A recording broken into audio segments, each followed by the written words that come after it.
Hai sahabat Atma, pernah mendengar tentang Merapi? Tentunya gunung, ya. Pernah mendengar berita terakhir tentang Merapi saat ini? Ya, betul. Saat ini Merapi tampaknya sedang bergolak gitu ya. Jadi ada berbagai macam informasi yang muncul di berbagai media tentang perkembangan Merapi saat ini. Nah, terkait dengan isu mengenai Merapi, maka dialog Atma saat ini akan membicarakan tentang komunikasi kebencanaan terkait dengan kondisi Merapi. Tanggal 5 November yang lalu, status Merapi yang semula dari waspada kemudian menjadi siaga level 3. Dengan demikian dikatakan bahwa radius yang berpengaruh terhadap apa yang akan terjadi pada Merapi itu berkembang dari 3 km menjadi 5 km. Lantas bagaimana dan seperti apa yang harus dilakukan untuk bisa membuat masyarakat di sekitar Merapi itu bisa mempersiapkan diri sehingga hal-hal yang tidak diinginkan itu tidak akan terjadi. Nah, untuk mengetahui bagaimana komunikasi kebencanaan yang akan dilakukan, maka dalam dialog hari ini kami menghadirkan narasumber, seorang pengamat, peneliti di bidang komunikasi kebencanaan. Bersama kita ada Bapak Mario Antonius Birowo, PhD. Selamat sore Pak Anton. Panggilannya Pak Anton. Beberapa yang lain memanggilnya Pak Birowo gitu ya, tapi saya lebih suka memanggilnya Pak Anton gitu ya. Boleh ya Pak Anton ya? Boleh ya, terserah Bu Ika aja. Pak Anton ini memang ceria sekali itu. Baik Pak Anton, ini terkait dengan kondisi Merapi nih, sedang bergolak saat ini dan setiap hari kalau saya lewat, kebetulan kampus saya itu kalau lewat bisa ngelihat Merapi, saya selalu melihat dalam kondisi cerahkah, ada asapkah gitu ya, selalu ada kewas-wasan gitu. Nah untuk hal ini, komunikasi kebencanaan yang bisa dilakukan untuk menghadapi kondisi Merapi kira-kira apa Pak? Ya, terima kasih Bu Ike. Jadi berkaitan dengan komunikasi bencana itu sangat penting kita mendasarkan pada informasi. Ya, karena informasi itu akan menentukan langkah-langkah bagi masyarakat untuk bertindak ya supaya mereka selamat. Ya. Oleh karena itu, ya berkaitan dengan informasi itu kita harus well informed, memperhatikan misalnya pertanyaan tadi Bu Ike, bagaimana tentang Merapi? Ya, untuk selalu siap ya, siaga gitu ya, kita lalu mengikuti apa yang menjadi pernyataan-pernyataan, informasi-informasi yang disampaikan oleh lembaga-lembaga yang berwenang. Ya. Seperti kalau untuk Merapi itu ada BPTKG. Lalu juga ada kalau mau melihat bagaimana Pemda bergerak, mengkaitkan dengan bagaimana masyarakat harus dievakuasi atau apapun yang terkait dengan itu, kita bisa melihat pada Badan Penanggulangan Bencana Daerah atau BPBD. Ya. Disinilah kita kemudian memang sungguh-sungguh memperhatikan bahwa komunikasi itu adalah hal yang penting untuk semua orang, khususnya bagi mereka-mereka yang ada di wilayah-wilayah bahaya tadi. Ya, kalau sekarang ada kaitannya dengan daerah rawan yang disebutkan sebagai KRB 3, ya, yang harus mengungsi, maka yang dilakukan oleh masyarakat begitu mereka tahu bahwa mereka ada di informasinya ya, ada di KRB 3, maka mereka dengan ya, sukarela melakukan evakuasi ya, tanpa harus diminta sebenarnya. Dan dalam konteks Merapi, masyarakat lereng Merapi itu sudah sangat biasa, mereka sudah sangat terlatih, ya, dan dari tahun ke tahun, dari peristiwa-peristiwa mereka belajar. Ya. Antara lain misalnya tahun 2006, ya, lalu kemudian tahun 2010, dan sekarang mestinya jauh lebih baik mestinya ya persiapannya. Ya. Kalau yang saya lihat misalnya mereka sudah melakukan evakuasi tidak hanya pada misalnya kelompok rentan, yaitu anak-anak, lansia maupun perempuan hamil, ya.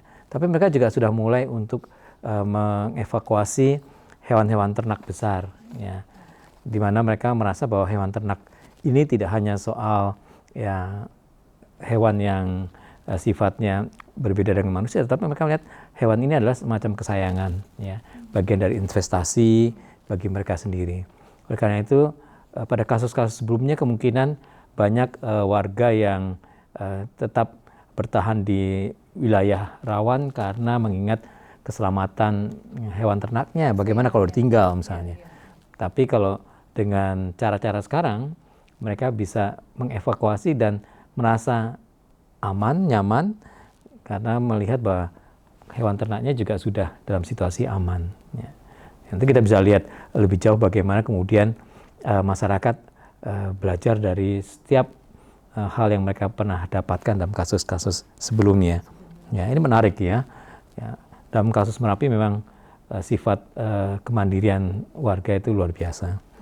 Oke, baik. Ini kalau ngomongin soal komunikasi kebencanaan untuk masyarakat sekitar tadi ya, tapi kalau misalnya kita mau ngomong yang lebih jauh lagi ke masyarakat luas, ketika ada pemberitaan bahwa KRB 3 gitu ya, kawasan rawan bencana 3, kemudian ada evakuasi. Mereka yang jauh dari lokasi, masyarakat yang membaca itu tiba-tiba merasa bahwa kondisinya menjadi sudah sangat menakutkan. Nah, informasi-informasi semacam ini kan barangkali perlu clear gitu ya. Maka kalau dalam konteks komunikasi kebencanaan, siapakah sebetulnya yang punya peran besar untuk bisa memberikan wawasan kepada masyarakat yang lebih luas gitu ya tentang kondisi tersebut, supaya kemudian juga nggak jadi salah kaprah. Nanti yang lain bilang ini sudah mau meletus loh karena sudah diungsikan gitu. Kadang-kadang ada informasi seperti itu. Itu gimana, Pak? Ya, sangat umum misalnya dalam konteks bencana itu situasinya chaos ya, situasi panik, situasi yang membuat orang merasa was-was, khawatir yang berlebihan. Ya. Namun kita juga harus tahu bahwa situasi panik, chaos ini sebenarnya lubang bagi munculnya informasi-informasi yang tidak benar atau hoax ya. Dan seperti yang Bu Ike tadi tanyakan tentang lalu bagaimana masyarakat yang agak jauh ya, mereka sebenarnya bisa melihat pada kelompok-kelompok informan yang kredibel ya, kelompok informan yang kredibel misalnya mass media. Ya. Mass media kredibel tentu saja karena mereka mendasarkan berita atau informasi berasal dari kantor-kantor seperti BPTKG yang secara rutin mereka memberikan informasi, dan kemudian juga mereka bisa melihat langsung beberapa, misalnya di YouTube itu ada CCTV yang mengawasi Merapi. Walaupun di sana juga ada hal-hal teknis, misalnya soal seismograf segala macam yang orang awam mungkin tidak tahu. Misalnya ada kecepatan angin sekian kilometer, itu lalu maksudnya apa? Kali gitu ya. Itu mungkin bukan untuk awam ya, tetapi kalau awam bisa mendapatkan informasi yang sudah diterjemahkan lewat yang namanya media massa mestinya. Ya. Lalu bagian yang paling penting adalah ketika mereka mengalami kebingungan, mereka sebenarnya bisa melakukan kontak-kontak langsung dengan badan-badan yang berwenang, karena beberapa sudah menyediakan semacam media center ya untuk hal-hal itu, seperti di BPBD di berbagai tempat ya, seperti di sekeliling Merapi kan ada Sleman, ada Boyolali, ada Klaten, Boyolali, dan kemudian Magelang. Beberapa mereka sudah menyediakan hal semacam itu ya, dan ini penting banget ya untuk selalu memantau situasi agar tidak mudah termakan oleh informasi-informasi yang hoax gitu ya. Karena ada banyak orang yang tidak punya niat baik, misalnya mengambil keuntungan lalu menampilkan lagi gambar yang pernah muncul dulu sebelumnya, dinaikkan lagi ya. Kemudian di tempat lain bisa jadi mereka lalu coba untuk munculkan lagi. Kalau orang yang tidak terlalu kritis nanti akan langsung memakan informasi tersebut ya. Oke, kalau untuk di Yogyakarta sendiri sebelum pandemi ya, misalnya mahasiswa pada kumpul, kita dulu juga ngalami orang tua yang jauh khawatir dengan anak-anak, jauh dengan anak-anaknya, lalu mereka kontak-kontak kampus kan, maka kampus harus menyediakan petugas-petugas untuk memberi informasi, dan petugas informasi itu mestinya juga tahu bahwa siapa yang harus dirujuk, gitu. Karena kapasitas untuk melakukan pengamatan sendiri kadang-kadang tidak ada, ya apalagi misalnya terhalang gedung atau awan dan sebagainya, maka ya fokus saja kepada lembaga-lembaga resmi tadi. Jadi semua keterlibatan masyarakat untuk membantu situasi ya yang nyaman, tenang, itu penting ya dilakukan oleh semua orang ya, semua pihak. Baik, berarti bisa disimpulkan ya Pak Anton bahwa sebetulnya ketika melakukan komunikasi untuk komunikasi kebencanaan ini, selain pemerintah, tadi ada beberapa yang Pak Anton sebutkan, kemudian juga ada channel-channel yang dibuka oleh pemerintah yang bisa diakses oleh umum, kemudian ada media massa, Bahkan ada beberapa misalnya lembaga-lembaga seperti tadi institusi pendidikan yang juga harus menyediakan call center untuk itu. Mungkin tidak hanya institusi pendidikan ya, mungkin institusi yang lain pun perlu punya seperti itu. Sehingga ketika ada situasi yang sangat krusial, semua langsung bisa menginformasikan hal yang benar supaya tidak termakan hoax begitu ya. Oke. Ya, boleh saya nambahkan Bu Ika? Karena ada beberapa yang menarik di Merapi itu adalah kalau beberapa waktu yang lalu mereka yang concern tentang Merapi cukup banyak ya. Tidak hanya yang tadi sudah disebutkan Bu Ike, tapi LSM, misalnya lembaga swadaya masyarakat, atau komunitas-komunitas, ya. Dan pernah kita terkenal sekali ya komunitas seperti Jalin Merapi, ya itu sampai mampu mengelola sukarelawan yang sangat banyak, ya. Dan ini mungkin daya tarik bahwa Merapi itu suatu hal yang penting bagi semua orang, tidak hanya orang yang ada di seputar Merapi, ya, tetapi juga banyak orang yang karena ya wilayah ini menjadi semacam center karena beberapa wilayah seperti Yogyakarta misalnya ya telah melahirkan banyak alumni, ya, lalu mereka mungkin tetap terikat dengan Yogyakarta. Romantismenya nggak bisa hilang ya Pak? Nggak bisa hilang, ya. Iya. Baik, kalau tadi sudah disampaikan Pak Anton bahwa ada banyak juga komunitas yang kemudian lahir dari kondisi semacam ini. Saya dengar Pak Anton juga aktif ya di komunitas sekitar Merapi gitu ya. Apakah kemudian ada hal yang memang bisa kita kupas tentang bagaimana masyarakat lokal itu sendiri sebenarnya juga melakukan sebuah komunikasi kebencanaan yang sangat khas, yang locally begitu. Apa Pak Anton punya informasi tentang ini yang bisa membuat kita kemudian belajar dari hal itu? Iya, saya belajar dari mereka banyak ya. Saya bukan menjadi bagian dari warga yang tinggal di lereng Merapi, tetapi saya mendapat kesempatan banyak untuk memahami bagaimana Merapi itu dipandang oleh masyarakat sekitar. Ya, beberapa waktu terakhir ini saya bersama konsorsium misalnya Radar Tangguh, Radio Darurat untuk Masyarakat Tangguh. Itu Radio Darat untuk masyarakat Radio Darurat. Oh, Radio Darurat untuk masyarakat Tangguh itu konsorsium dari beberapa lembaga seperti Universitas Atmajaya Yogyakarta misalnya, kemudian dari Jaringan Radio Komunitas Indonesia, kemudian dari FMYY dari Jepang, itu ya media komunitas. Jepang juga terlibat ya? Terlibat sangat ya.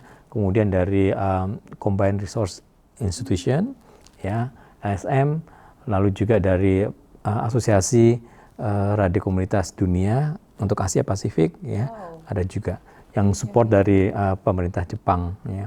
Dan dari mereka maksudnya dari masyarakat setempat ya, karena kami berkali-kali untuk melakukan kontak dan mereka bahkan melakukan kegiatan bareng ya, fokus group discussion misalnya seperti di Boyolali itu kesiapannya untuk bergerak itu luar biasa saya lihat ya.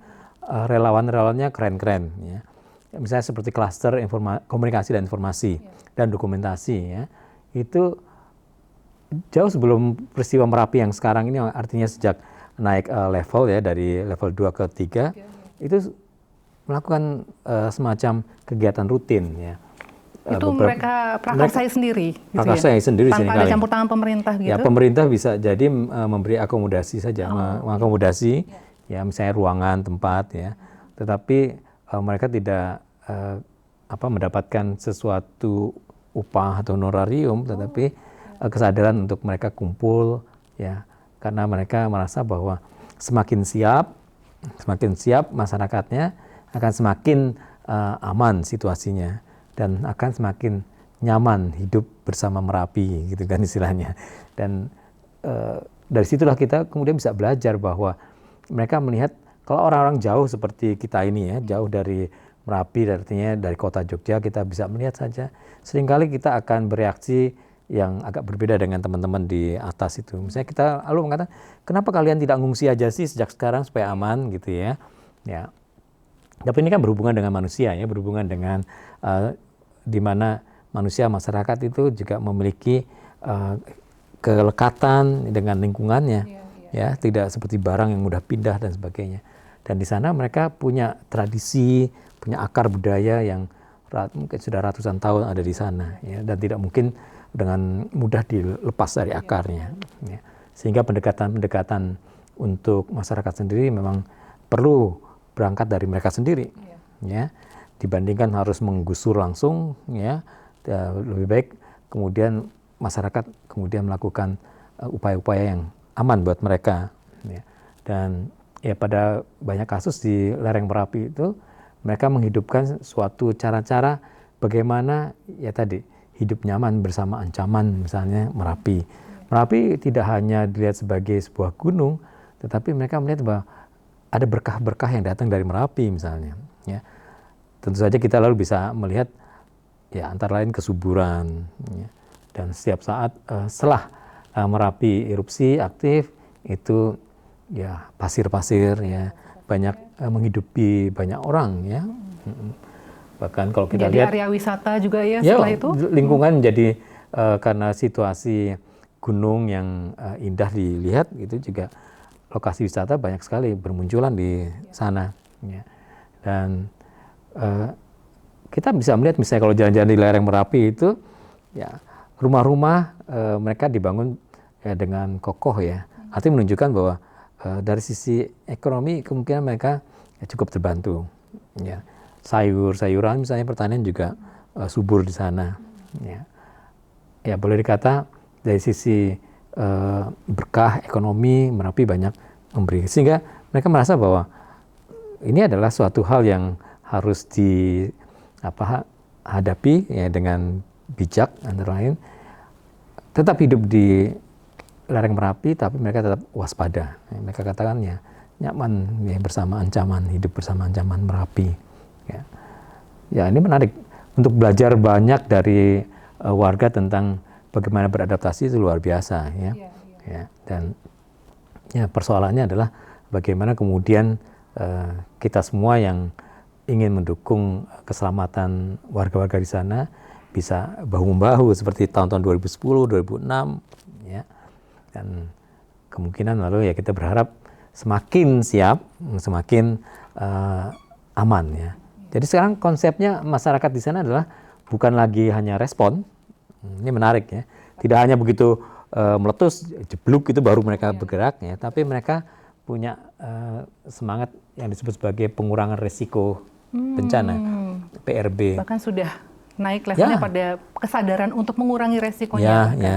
Dan ini sangat menarik untuk dipelajari bagaimana kemudian mereka melakukan macam-macam ya, semacam pemetaan. Itu mereka lakukan sendiri dengan kesadaran sendiri atau dengan pendampingan? Ya, lebih banyak sebenarnya lebih banyak dominan mereka ya. Lembaga-lembaga lain tentu saja ada tapi bersifat membantu ya. Artinya membantu itu bukan pihak yang dominan, yang dominan adalah masyarakat sendiri. Ya. Dan mereka terbuka sekali dengan pihak-pihak yang ingin bekerjasama, ya. Termasuk misalnya berkaitan dengan pengurangan risiko bencana. Ya. Jika ada lembaga yang ingin memperkuat mereka dalam konteks ketangguhan, mereka kemudian akan membuka diri untuk berdiskusi seperti apa misalnya. Ya.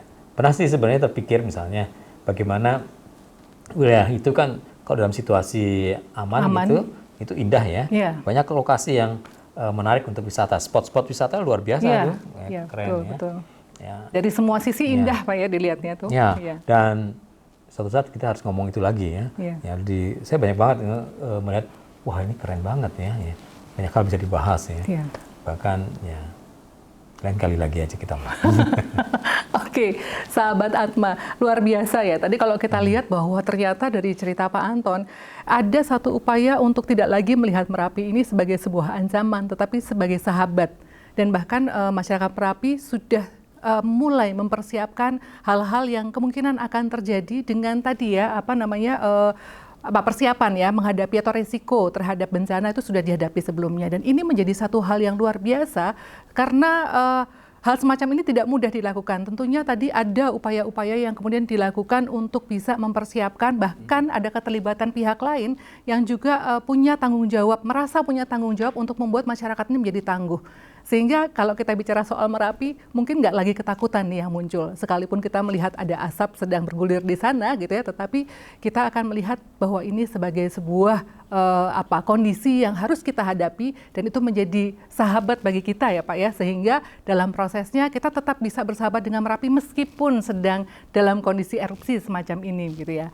di akhir kata Pak Anton, ini karena waktunya sudah mendesak gitu ya, apakah ada kata kunci yang bisa Pak Anton sampaikan kepada sahabat Atma ketika kita memang harus bersahabat dengan Merapi? Ini banyak mahasiswa juga yang sedang di sini dan orang tua mahasiswa yang ada di area lain. Kira-kira kata kuncinya apa supaya tetap bisa bersahabat dengan Merapi? Jadi nggak panikkan gitu Pak, seperti masyarakat yang ada di sana. Ya, kayaknya mereka melakukan banyak hal, termasuk kata kunci adalah dalam menghadapi Merapi ini collab ya. Jadi nggak hanya YouTuber yang melakukan collab ya, kolaborasi ya. Masyarakat juga melakukan itu ya. Jadi misalnya ya antara masyarakat di lereng Merapi yang ada di daerah rawan ya, yang ditetapkan oleh pemerintah misalnya, ketika mengevakuasi diri, mereka sudah punya saudara nih, twin sister ya, semacam sister village ya misalnya, yang ketika misalnya dibutuhkan untuk pengungsian, mereka nggak lagi baru bingung ngomong kemana kita akan mengungsi ya, kemana lagi kita akan harus mengamankan diri, tidak, karena mereka sudah mendiskusikan dan seringkali bertemu antar warga dengan warga, silaturahmi atau pimpinan wilayah dengan pimpinan wilayah ya. Dan kemudian kalau sekarang lihat aja mereka nampak smooth pindah ke mana, kan ada tahap-tahap ya, ada tahap kemana, dan kemudian ketika terjadi sesuatu yang darurat, maka akan mudah diorganisir, mudah dikelola, akan tinggal di mana. Ya. Ini penting untuk mengurangi, ya, tadi soal panik nih, karena kepanikan ini menjadi masalah berikutnya dari bencana itu.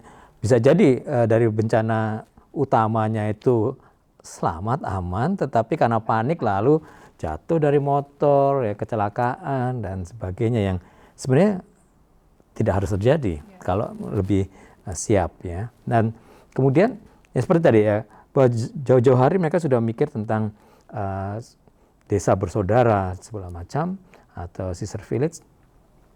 Tetapi itu dulu dibicarakan dalam konteks sebelum pandemi. Kan yang menarik kalau dulu bagaimana mengumpulkan mereka dalam satu tempat ya, supaya mudah diorganisir ya. Tapi dalam pandemi kan enggak. Pandemi COVID-19. Kalau ngumpul menimbulkan suatu kekhawatiran, klaster baru ya. Lalu itu belakang-belakang dan cepat lalu dikomunikasikan. Mereka melakukan semacam komunikasi antar mereka sendiri dan juga berbagai pihak. Lalu mereka memikirkan bahwa itu lalu tidak lagi dimasukkan hanya dalam satu area seperti GOR atau apa, tapi mungkin akan dibagi-bagi ya. Selain itu juga pendataan menjadi lebih penting. Pendataan tentang ya soal COVID ini kan juga data tentang siapa yang sedang dalam situasi yang tidak baik, ya, kesehatannya rentan atau maupun yang mereka kemungkinan menjadi OTG akan selalu dicek, harusnya begitu ya. Dan pengamatan saya mereka sudah melakukan hal ini. Ya, sudah mempersiapkan dan melakukan itu ya. Ya, tinggal sekarang pelaksanaannya semoga smooth ya.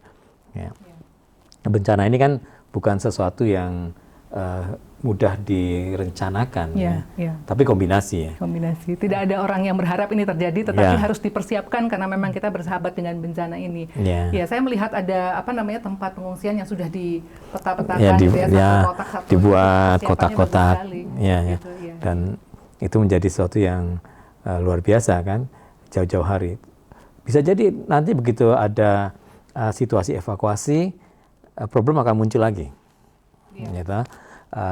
Problem penampungan nanti berkembang bukan hanya tempat, tetapi misalnya makan. Kalau makan itu tidak semudah yang kita bayangkan. Kalau cuma 2-3 hari makan hal yang sama, yes, no problem. Tapi kalau misalnya ciri khas misalnya seperti Gunung Merapi ini cukup panjang kadang-kadang ya, harus di pengungsian, maka ya, soal menu masakan lama-lama akan menjadi suatu yang problem ya.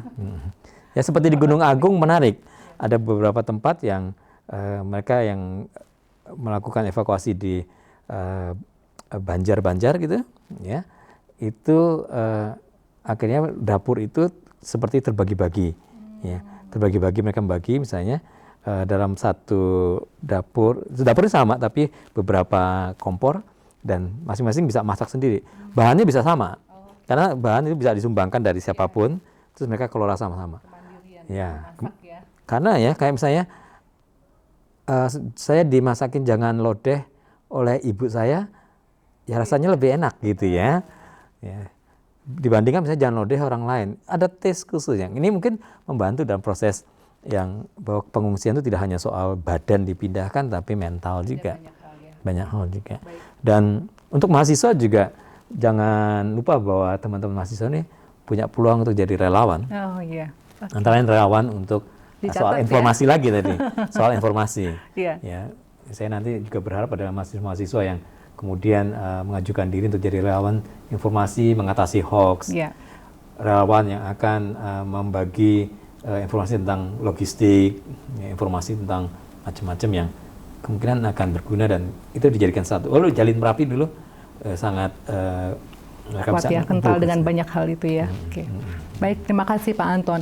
Oke, jadi sahabat Atma, tadi kata kuncinya satu, kolaborasi. Artinya apa yang harus dilakukan itu juga terkait dengan aspek-aspek yang lain, tidak sendiri. Dan kolaborasi itu dibutuhkan juga keterlibatan dari teman-teman mahasiswa. Jadi jangan lupa untuk bisa mengaktifkan diri dalam kondisi semacam ini untuk ikut serta berperan dalam kondisi di mana kita mencoba untuk membuat kondisi Merapi ini menjadi lebih nyaman untuk kita semua. Oke, di serial berikutnya mungkin barangkali Pak Anton akan berbagi hal-hal yang lebih lebih detail tentang hal-hal menarik, karena tadi ada banyak hal menarik ternyata di balik Merapi. Tapi nanti di serial yang lain. Untuk sekarang kita cukupkan sampai di sini dan terima kasih atas perhatiannya. Terima kasih juga Pak Anton sudah bersedia. Kita pakai lagi maskernya Pak Anton karena sudah selesai supaya kita memenuhi protokol kesehatan. Dan harus ya. Iya.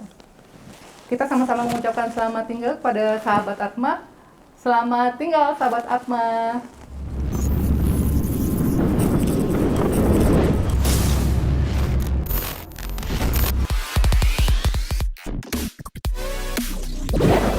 Dialog Atma.